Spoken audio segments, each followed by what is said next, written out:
ছিল বর্তমানে নিউজ 24 এর সিএনই মাল্টিমিডিয়া অনলাইন রিচার্জ হিসেবে বহাল তবিয়তে আছেন। তার নাম হচ্ছে আশিকুর রহমান শ্রাবণ। এবং আমরা দেখতে পেয়েছি নিউজ 24 এর রুহুল রাহা খুনি হাসিনা গঙ্গের এজেন্ডা বাস্তবায়ন করে যাচ্ছে। পাশাপাশি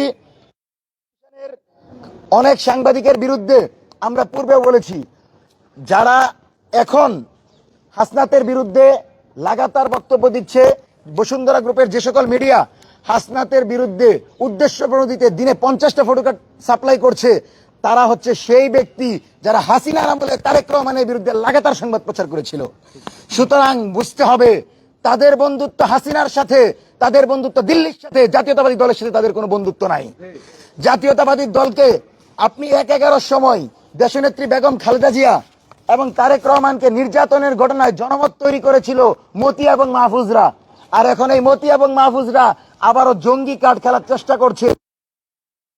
রাষ্ট্রমন্ত্রী বলেছেন যে বাংলাদেশে জঙ্গিবাদ নাই। আমরাও বলতে চাই, 1/11 কুশীলভ হিসেবে যদি আপনি আজকে রিমান্ডে নিতে জানতে পারবেন তারেক রহমানের মেরুদণ্ড ভাঙার পিছনে কার। সুতরাং তারেক রহমান ঠিকই জানেন তার শত্রুকে, কিন্তু তার আশেপাশে এমন কিছু ব্যক্তি আছে যারা তাকে ক্রমাগত ভুল পথে পরিচালনা করছে। সেজন্য আমরা বলছি, ভয়ের কিছু নাই। যেই তারেক রহমান তিস্তার ব্যাপারে সিদ্ধান্ত নিতে পেরেছে, পদ্মা ব্যারেজের ব্যাপারে সিদ্ধান্ত নিতে পেরেছে, মালয়েশিয়া এবং চীন সফর করতে পেরেছে, সেই তারেক রহমান দিল্লির আধিপত্যবাদের কবর রচনা করে জুলাই গণহত্যার বিচার বাস্তবায়ন করে শেখ হাসিনা এবং কামালকে ফাঁসির দড়িতে ঝুলাবে, এটা জনগণের প্রত্যাশা। সুতরাং এই প্রত্যাশার বিপরীতে বাংলাদেশের এই বর্তমান সরকারকে ভিন্ন কিছু করতে দেওয়া হবে না।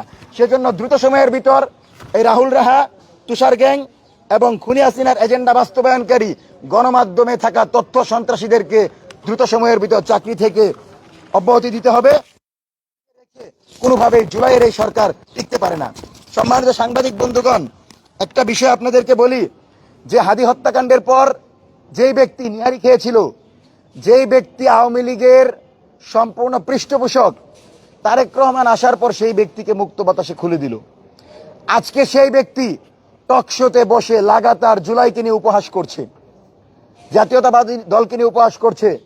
আজকে সুমার মতো যারা আওয়ামী গিনিপিগ, তারা জুলাইকে ষড়যন্ত্র বলে, তার মানে হচ্ছে এই গোষ্ঠীটা সম্পূর্ণরূপে আওয়ামী লীগের এজেন্ডা বাস্তবায়ন করছে। কিন্তু এই সরকার কোনো এক অজুহাত বলতে পারেন অথবা কোনো এক শক্তির ভয়ে ক্রমাগত তাদেরকে পৃষ্ঠপোষকতা করে যাচ্ছে। সুতরাং চ্যানেল আইয়ের এই সুমাকে যদি দ্রুত সময়ের ভিতর বিচারে মুখোমুখি করা না হয়, তাহলে কিন্তু এই ফারজানা রূপায় পরিণত হবে। এই ফারজানা রূপারা শাপলা হত্যাকাণ্ডের সময় মিথ্যা সংবাদ প্রচার করে বলেছিল কোনো গণহত্যা হয় নাই। আজকে সেই ফারজানা রূপাদেরকেও কিন্তু বিচার মুখোমুখি করা হচ্ছে। সুতরাং সুমাই ইসলাম যদি মনে করে জুলাইয়ের বাংলাদেশে আওয়ামী গিনিপিগদেরকে জায়গা দেওয়া হবে, তাহলে বুকার স্বর্গে বাস করছেন। যেভাবে বিভিন্ন চ্যানেল ঘেরাও করে সেই জুলাই বিরোধী সাংবাদিকদেরকে প্রতিহত করা হয়েছিল, যদি সুমাই ইসলাম চ্যানেল আয়ে থাকে, চ্যানেল আই ঘেরাও করে আমরা সেখানে সুমাই ইসলামকে বের করে নিয়ে আসবো।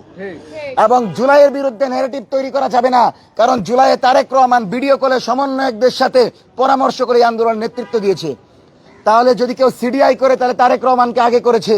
যদি কেউ জুলাইয়ের বিরুদ্ধে বলে, সে তারেক রহমানের বিরুদ্ধে বলেছে।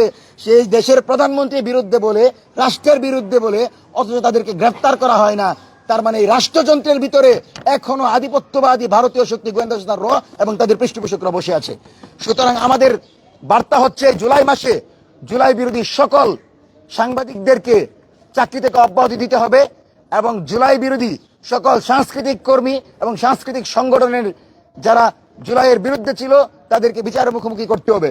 এবং যাদেরকে বরাদ্দ দেওয়া হয়েছিল, যদি তাদের এই বরাদ্দ 5 কর্মদিবসের ভিতর উইথড্র করা না হয়, আমরা মঞ্চ 24 অধিদপ্তরে যাব, মন্ত্রণালয়ে যাব, যতক্ষণ পর্যন্ত এদের বরাদ্দ ক্যান্সেল না করা হবে আমরা মন্ত্রণালয় থেকে বের হব না।